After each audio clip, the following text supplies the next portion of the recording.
Toesloeg en de Watjongs. Oké. Pretpunk, funkpunk. Funkpunk.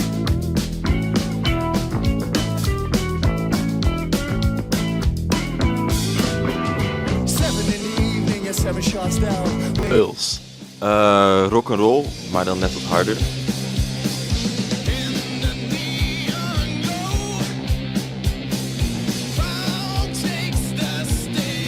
Hi, ik ben Gijs, van de drummer van Statera.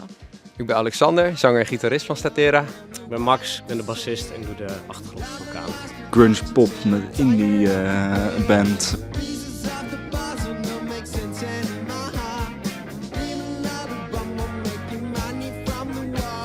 Liz. Indie rock.